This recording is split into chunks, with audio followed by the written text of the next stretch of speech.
starting with these notes, like I told you guys last couple of days, this kind of transitions into like a different part of Unit 1. So we're going to talk about rational functions a little bit, but you guys aren't going to actually have to graph or anything in this section per se. The more so is just understanding, like, if I give you guys a function, what information can I extract from that? So given a function, what information can I easily find based on the form? And then you guys will learn about the binomial theorem and our boy Pascal. Pascal's triangle. He's our boy. You guys will see why. It's actually really cool. Okay. Based on the form we are given for polynomials or rational functions, there are specific features that we can find fast. There we go. By just looking at the equation or the function. So on this side, I want you guys just to write polynomials.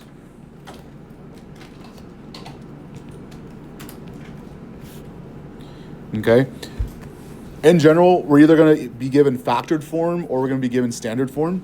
So if I give you guys something that looks like this, so this would be factored form. So I gave you guys f of x is equal to x plus 5 cubed times x minus 2 squared.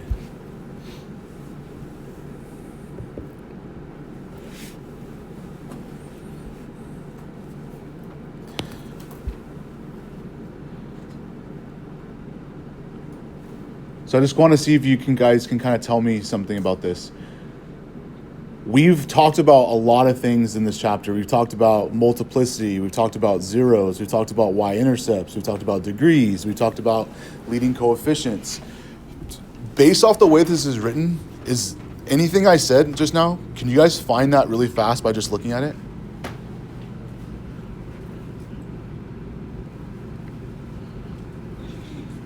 I'm glad I almost skipped this because I figured like you guys already knew this. It's factored, right? These are the zeros. So let me ask again, based off this is written, is there any information I can look at this and know what it is right away? Yes. What is the zero of this guy? What's the zero of this guy? 2. So the zeros of this function, factored form is the way to go if you want the zeros. So this tells us, you don't have to tell me what they are right now, just we can see the zeros. Okay. Another thing you guys can see is we have powers on top of each parentheses, right? That tells us the multiplicity. So circling back, remember if it's an even power, the graph will bounce off the x-axis. If it's an odd power, it just slips through the x-axis, okay? Based off this also, to find the degree, guys, I have 3 of these and 2 of these. So if I were to expand this out, do you guys agree this would be x plus 5 times x plus 5 times x plus 5? Well, what's x times x times x? X cubed. So x cubed, same thing. And then if I expand this out, do you guys agree it'd be x minus 2 times x minus 2? So you get x squared when you guys do that. So if I'm multiplying these now, x cubed times x squared would be x to the 5th. The fast way to do this is you simply just have to add the powers together. 3 plus 2 gives me 5. So the degree of this function we can determine easily too when it's factored. All right, so that's factored form. What about standard form?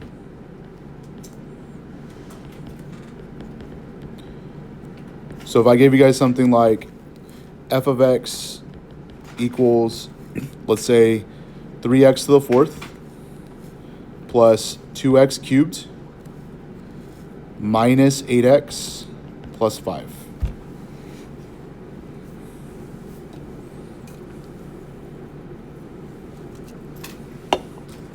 Talk to me, guys. What's something we know right away by just looking at it? The degree? What's the degree? 4. So the degree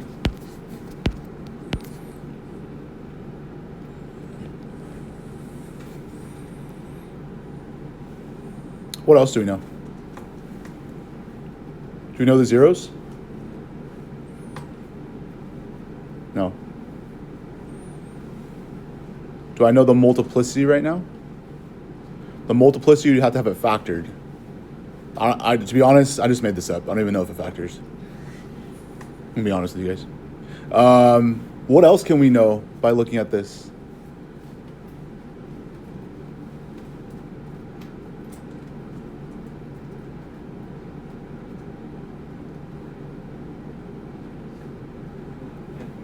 What? We can find end behavior because what's the leading coefficient? 3, and this is even or odd? Sorry, it's even, but is it positive or negative? That's what I meant to say. It's positive and even, so you guys agree it goes up, up, right? So from this function, you can easily determine the end behavior. Now going back to just any class that you guys have taken for math, to find the y-intercept, what number do I plug in to find the y-intercept? 0. If I plug 0 into here, do you guys agree that's just 0? 0, 0. So what's the y-intercept? 5. Okay? All right. Rational functions.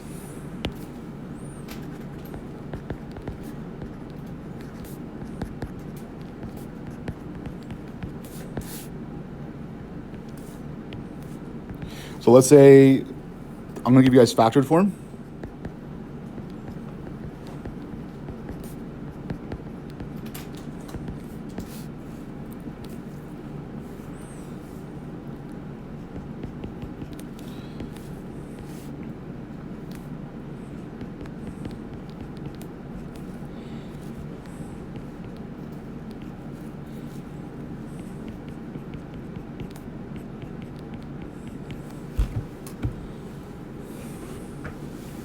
So when it's written like this, guys, what pieces of information do I know immediately?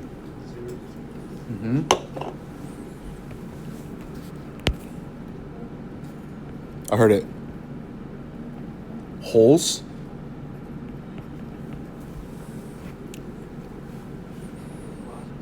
Thank you.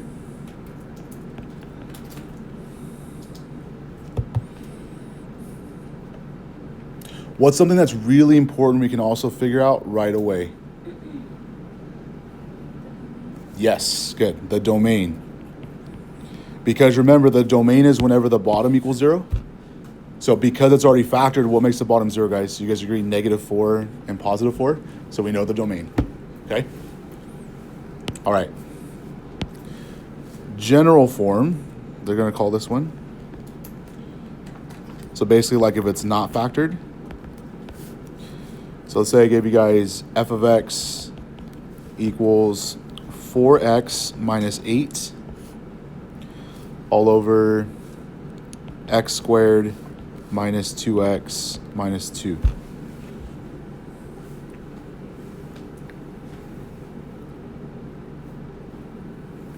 So think about what piece of information we haven't talked about yet. Horizontal asymptotes, good.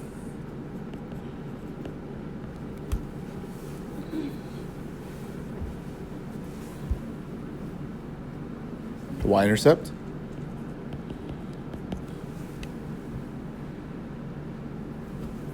And then, I mean, sometimes it is kind of annoying, but do you guys agree once we know this, then we can kind of know the end behavior, right? If there is a horizontal asymptote, then we know the end behavior right away. Okay? All right. So let's put this into action. So let's practice with a polynomial and let's practice with a rational function.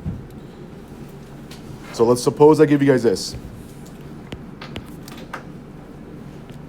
F of x is equal to 2x cubed minus 16x squared plus 32x.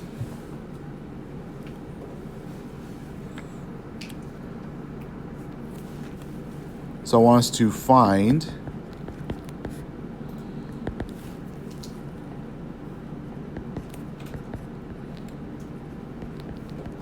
the degree. What's the degree, guys? 3. 3.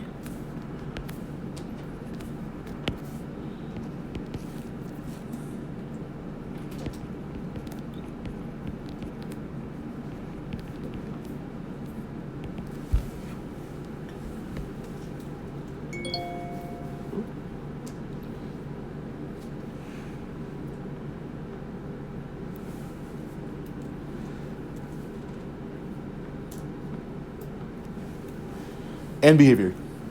So to know the end behavior, guys, we have to know the leading coefficient. And we need to know the degree. Well, we know it's odd, right? So do the arrows go same way or different ways? Different ways. Is this positive or negative? Positive, so that means as x gets big, f of x gets big. And as x gets negative, f of x gets negative. Okay, so it does something like that.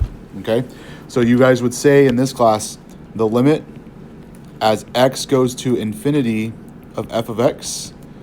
So as x gets really big, because it's positive and odd, it's going to go towards infinity. And then the limit as x goes to negative infinity of f of x is going to go towards negative infinity.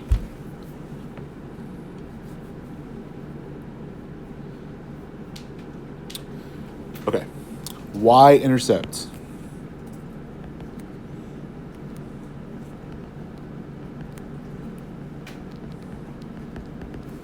What number do I plug in? 0. If I plug 0 in for x, what happens to this term? 0. So what is it? 0. So please don't just say 0.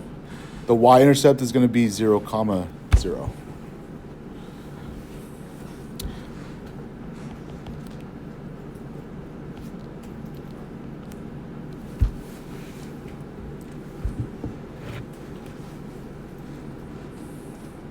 All right. So based off what information we talked about earlier, what do I need to do to this first to find the zeros? Factor it. Okay. So going back to math 3. Sorry. GCF? 2x. So 0 is equal to 2x times, if I take out a 2x, I'd be left with x squared minus 8x plus 16. What are two numbers that multiply to give me 16? But when I add them, I get negative 8. Negative 4, negative 4.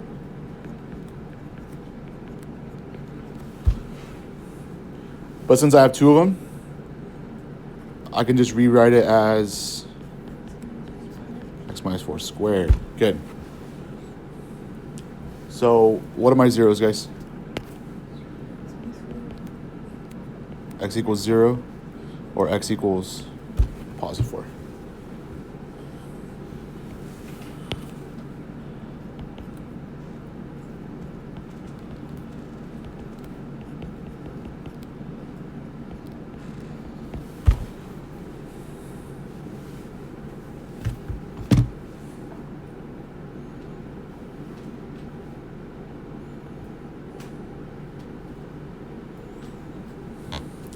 Okay, so you guys just took a quiz on Friday, right? Or Monday. What did you guys do to do something like this? Sign chart. Okay, so what makes this 0? 0 or 4, so that goes on your number line.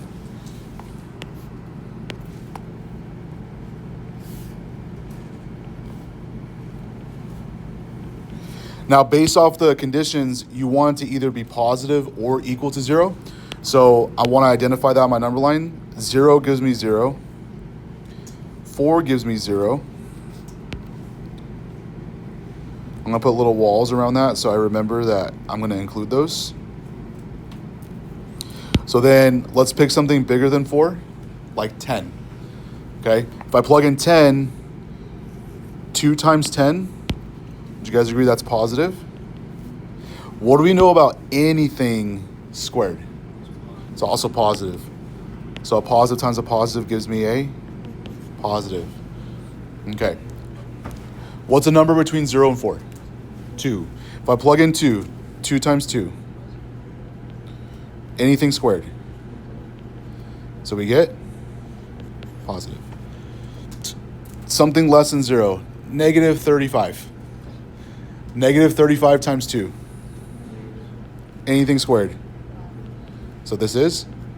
Okay. I want you guys to see something, and hopefully this makes sense. We have a 0 at 4, right?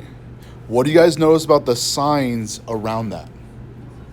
They're both positive. So do you guys agree they're the same? Okay. So here's a little shortcut that I haven't told you guys yet. What do we know about the graph at 4 because this is squared? It bounces. So in other words, the graph is going to do something like this. If this is 4, this is 0, it's going to do something like this. So because we know that this is a multiplicity of 2, do you guys agree that we knew that this was positive by plugging it in? Because it's going to bounce, this must match this because it has to bounce off. If this was negative, then this has to be negative because it has to bounce off. Okay? Does that make sense? If you guys feel like you're going to forget that, am I stopping you from plugging it in yourself? No. You can still plug it in yourself, but that's just a little shortcut to see like that's why that makes sense because it's the same behavior. Okay? All right. So to answer the question, we want it to be either equal to 0 or positive. So equal to 0, positive, equal to 0, or positive. So pretty much everything this way, right? Am I going to use a bracket or parentheses? Bracket. So it's going to be bracket what? 0 to infinity, because it goes forever. Okay. Questions, comments, concerns, complaints?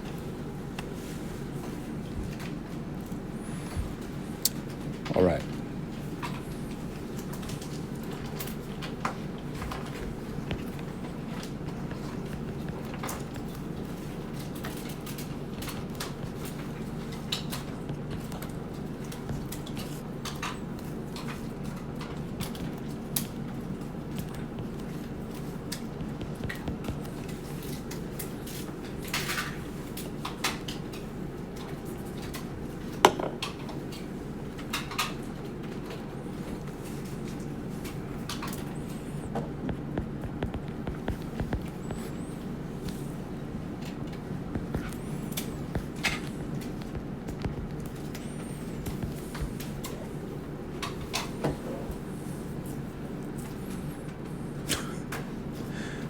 What happened?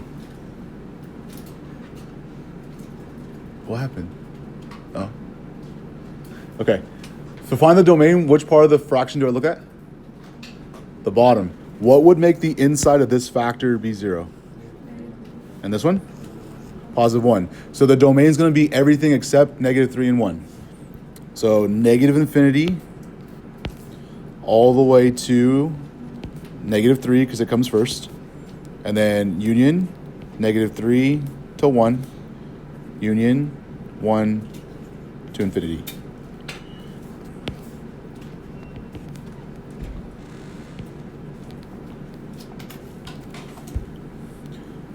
Which part of the fraction do I look at for the zeros? The top. So the first thing I want to look at is, does anything cancel? No. So careful, I have two different places that there's x's. What would make 3x be 0? 0. What would make x minus 5 be 0? Positive 5. So x equals 0, x equals 5.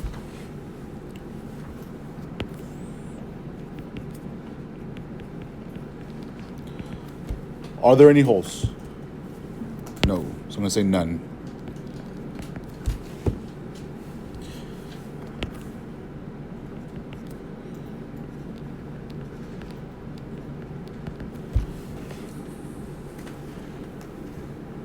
Are there vertical asymptotes? Yes. What would make the bottom 0? Negative 3, And you guys said 1? Okay. Horizontal asymptote. Okay, so the way this is written is not like super obvious. Okay, but do you guys agree if I knew the degree of the top and I knew the degree of the bottom, I could determine the horizontal asymptote, right? So if I were to multiply all this out, does it make sense that this times this would be the greatest power? So 3x times x would give me what? 3x squared plus a bunch of garbage I don't care about.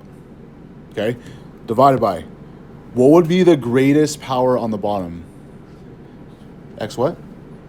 Thank you. X squared. X times x is x squared. But then if I kept going, you guys agree I'd have a bunch of other terms, right? But does that really matter here? No, because I notice now that this is the greatest power on top and this is the greatest power on the bottom and they're the same. So what's my horizontal asymptote? 3. Good.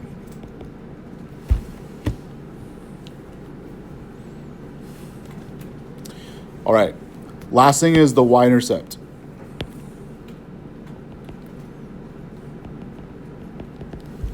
So if I want to find the y-intercept, which number must I plug in? 0. Okay, so if I plug in 0 into the top and bottom, we're going to have 3 times 0 times 0 minus 5. Huh? All over 0 plus 3 times 0 minus 1.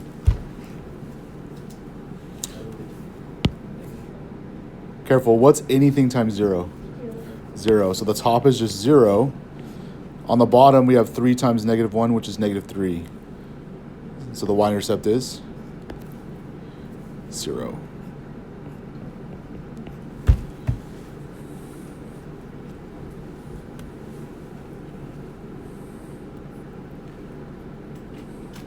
Okay. Questions? All right.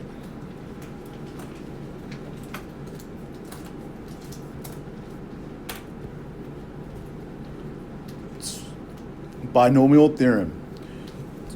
So the reason why this works is from the binomial theorem, but I'm gonna be honest, the binomial theorem is kind of confusing. The way that it's written, you guys will see it at the very end of this lesson, but as long as you guys know Pascal's triangle and you guys are paying attention right now, you guys can do this without memorizing the binomial theorem, okay? So what I want us to do is I want us to practice right now. If you guys don't know anything about this, what if I wanted to multiply all this out? So do you guys agree this would be x plus 5 times x plus 5, right?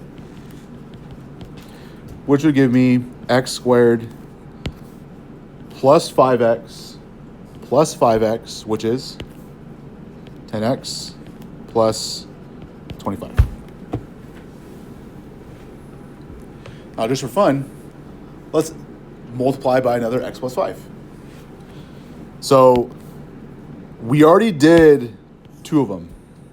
So if I were to do it to the third power, do you guys agree that would be like x plus 5 squared just times another x plus 5? Does that make sense? Okay. We already know what x plus 5 squared is. We got x squared plus 10x plus 25, and we're going to multiply by another x plus 5. So assuming you don't know Pascal's triangle, most of you guys will probably use a box from Math 3, or you guys can use distributive property.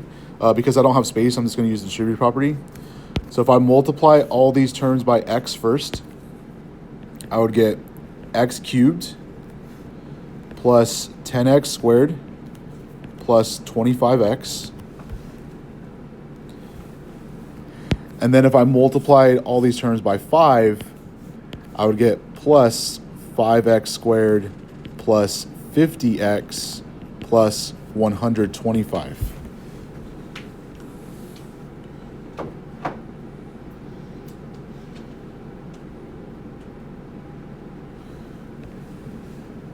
What do I have to do now? Combine like terms. So I have some x squareds and I have some x terms. So if I were to add these together, I would get x cubed plus, what is that, 15x squared? Plus 75x plus 125. So before I make you guys feel miserable and we do it again, there has to be an easier way, right? So luckily, our boy Pascal is going to come to our rescue right now, okay? So this is how Pascal's triangle works. So I'm going to show you guys how to build it. And then once we have it built, we're going to use it to do this one, okay? All right, so the top of the triangle. Is everybody locked in right now? Oh, you were in Math Honors last year too. The top of the triangle is a 1. The next row, 1, 1. The next row, 1, 2, 1. Okay, so now what I could do is show you guys what's going on. The top row always is 1, okay? The next row, starting with this row, the end numbers are always 1, okay? So starting with this row, the way that you get the middle number is you look at the row directly above it and add those numbers together. So 1 plus 1 gives me 2. And you guys notice that every row I'm adding a number to the row. So then remember the end numbers are always 1, okay? So the next row is gonna have how many numbers? 4 numbers, okay? What goes on the ends? 1 and 1. So these numbers are gonna come from, I look directly above and look at the numbers like around it. 1 plus 2 gives me 3. So then 2 plus 1 gives me 3, okay? Next row will have how many numbers? 5. So 1 and 1. What number goes here? What? 4. And then? And then? 4. Okay. Let's do this for 3 more rows. Because I don't think they're going to make you guys do anything like to the 8th power or 9th power. Hopefully not. All right. Next row would be what? 1, 5,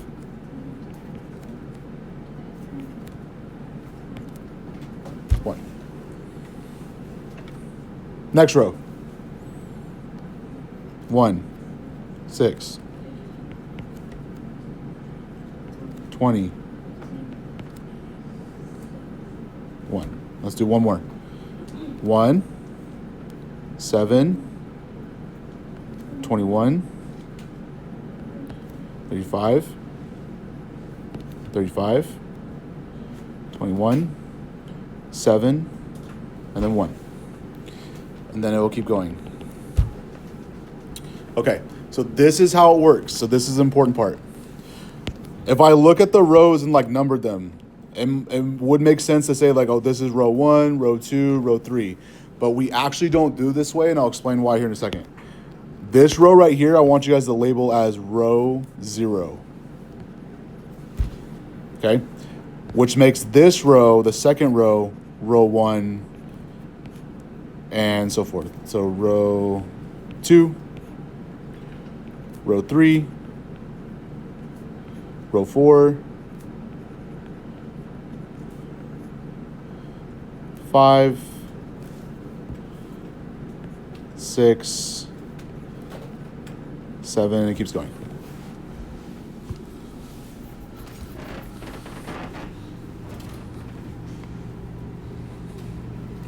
Okay, so this is how it works. Whenever you guys have this theorem, it's always going to be a binomial. That's why it's called the binomial theorem to a power. So you have 2 terms. The first term, I want you guys to call this term A. And the second term, I want you guys to call this term B.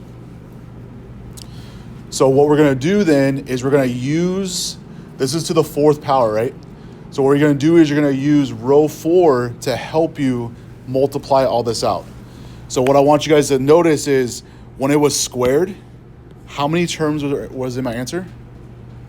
3. And if I look at row 2, there's 3 numbers, okay? When it was cubed, we had 4 numbers. So how many numbers should I have in this answer? 5, okay? So this is how it works. These numbers, we have 5 numbers, right? These numbers represent the coefficients of your terms. So what this is going to be is I want you guys to write 1, because the first number is a 1. And then I want you guys to write AB plus, what would my next number be? 4AB plus 6AB plus AB plus 1AB. Okay, so one step at a time. It's not actually A and B. What power am I raising all this to? 4. So this is how it works. A goes first because it's X. X is first. You start with the power that's here, and every term you go down by 1 power. So this is going to be A to the 4th, and then cubed, squared, 1, and then 0.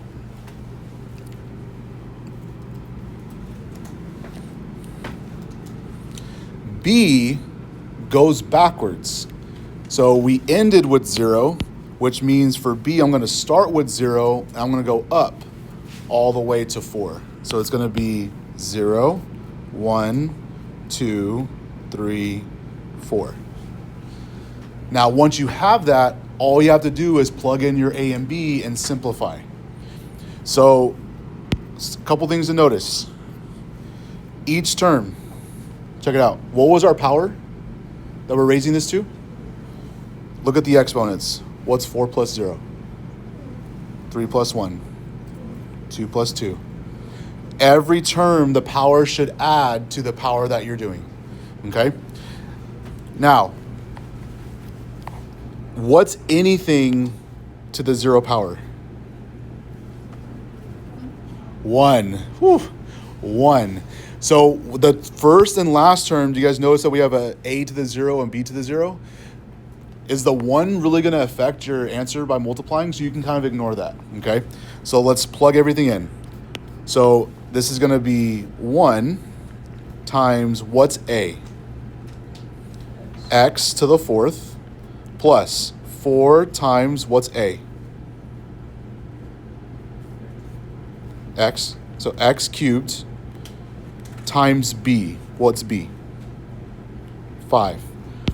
And do you guys agree this would be to the first power? But anything to the first power is just itself, okay? Plus 6 times what? X squared times 5 squared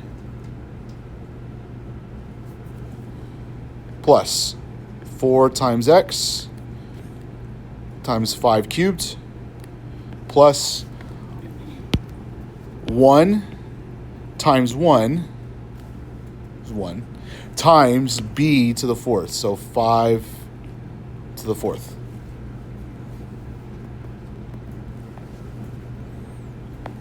Okay, is everybody with me? This is why you guys want a calculator. Okay, X to the 4th times 1 is just X to the 4th. What's 5 times 4? 20. 20 times X cubed is just going to be 20 X cubed. What is 5 squared? 25. What's 25 times 6? How much money is 6 quarters? $1.50. So 5 or 6 times 25 would give me 150. Good. So 150 X squared. What's 5 cubed? You guys remember from math 3? 125. 125 times 4. 500. So plus 500x plus what's 5 to the 4th? 625. And look, guys, that's your answer.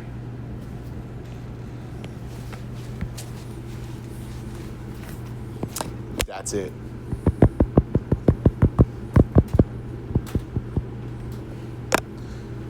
Now, if you're wondering, like, man, that's a lot of information to remember. Remember, your AP test is timed, right? So if you guys are asked to do something like this, is it going to be faster to do this or multiply x plus 5 times x plus 5 times x plus 5 times x plus 5? You guys see what I'm saying? This is a lot faster, okay? Now, of course, I don't say this as often as I should. I should start saying this again. When I first started teaching it, I always say this. This is the first example we've done this, right?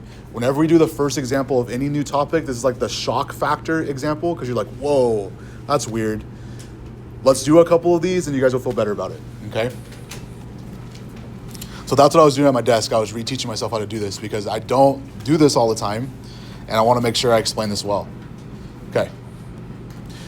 Again, this is your buddy, right?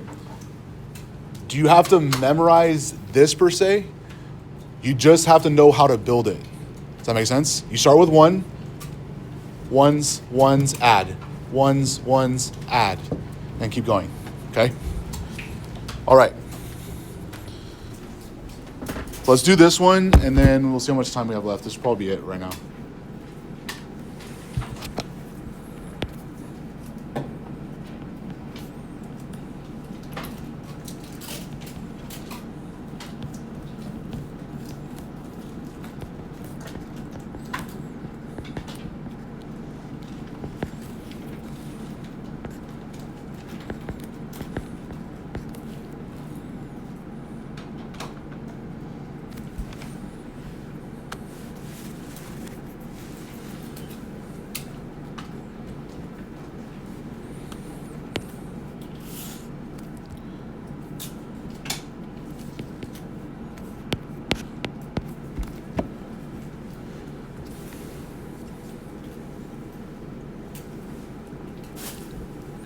Okay, so let's pretend like this is a quiz and you don't have your notes in front of you.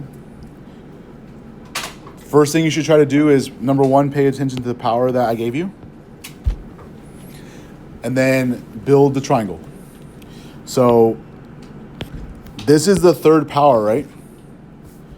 So what I want you guys to think about is, because it's the third power, technically you have to build 4 rows, right? Because the first row starts with row 0.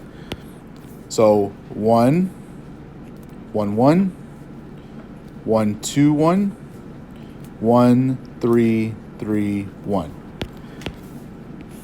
So these are our coefficients that we're going to use.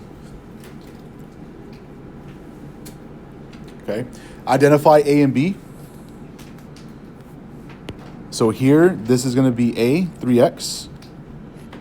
And this is going to be your B, which is 2. Okay. So I'm trying to make it so you guys don't have to memorize as much, just know how to build what you need to build. So remember, since it's cubed, this tells you how many terms you have. So we should have 4 terms. So we're going to start with 1. I want you guys just to write 1AB plus 3AB plus 3AB plus 1AB. And then remember, each of these terms should have powers. So what power does A start with? 3. Good. So this is going to be A cubed, B to the 0. And then start going down for A and going up for B. So this is going to be 2, 1, 1, 2, 0, 3. Is everybody cool with that?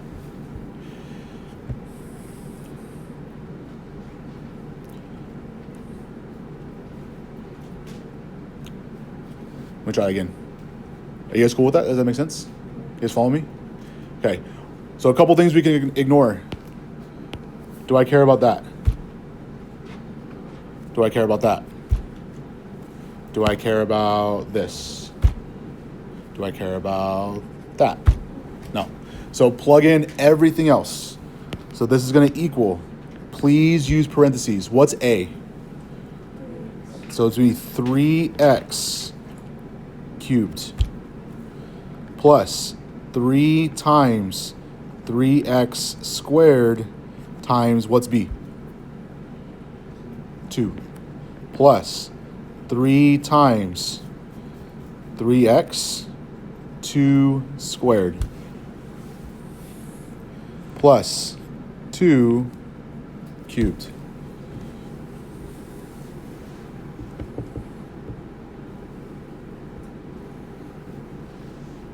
All right, you guys good?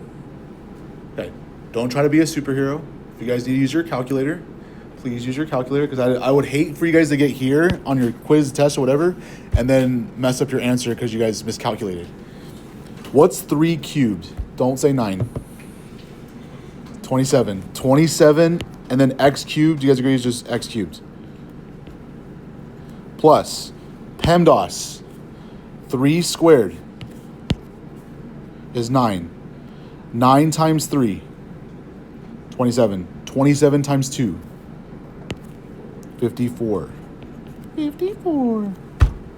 Plus PEMDAS. Do exponents first. 2 squared is 4. 4 times 3. 12. 12 times 3. 36. Plus, what's 2 cubed?